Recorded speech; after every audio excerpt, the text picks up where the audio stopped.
এই সংস্কার প্রক্রিয়া যদি আমরা বাংলাদেশে এস্টাবলিশ বা বাস্তবায়ন করতে না পারি তাহলে কি হবে? বাংলাদেশে এক নম্বর একটি গৃহযুদ্ধ হবে। এই গৃহযুদ্ধের মাধ্যমে বর্তমান যে জিওপলিটিক্যাল সিচুয়েশন রয়েছে, আমরা এই গৃহযুদ্ধের ভার নিতে পারবো না।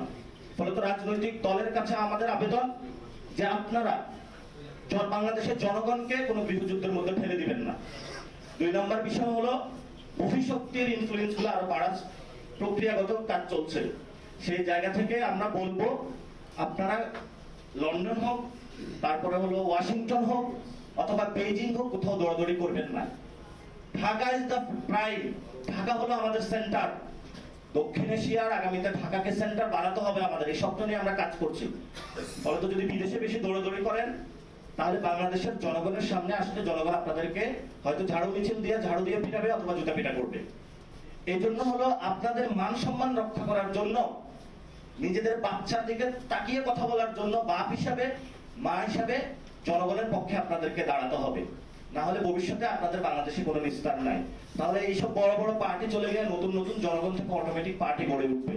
আর এনসিপির যে ভবিষ্যৎ অনেকে চিন্তা করে, আমরা এটা জানি আমরা সরকার গঠন করব ভবিষ্যতে। কারণ আমরা জনগণের মধ্যে থাকবো, জনগণের কথাগুলো বলবো। জনগণ যখন আমাদেরকে আইডেন্টিফাই করতে পারবে, এরাই তো আমাদের পক্ষে কথা বলছে, জনগণ আমাদেরকে ভোট দেবে।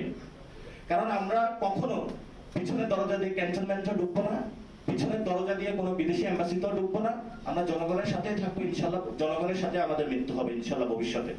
ফলত এই জনগণের শক্তিকে যারা ব্যাহত করতে চায়, জনগণের কনস্টিটিউশনকে বাদ দিয়ে কোন দলীয় কনস্টিটিউশন বা ধর্মীয় কনস্টিটিউশন বা কোন ব্যক্তির কনস্টিটিউশন যদি বাংলাদেশে কেউ কায়েম করতে চায়, বাংলাদেশে তাদের জায়গা হবে না। আর সামনে ইলেকশন আসতেছে। ইলেকশন তাহলে কেমন ইলেকশন হবে? ইলেকশন এটা হলো লাউ কদুর ইলেকশন। লাউ হলো বিএনপি, কদু হলো জামাত। তারা 4 দলীয় জোটে লাউ কদু একসাথেই ছিল, জুলে অম্বল ছিল।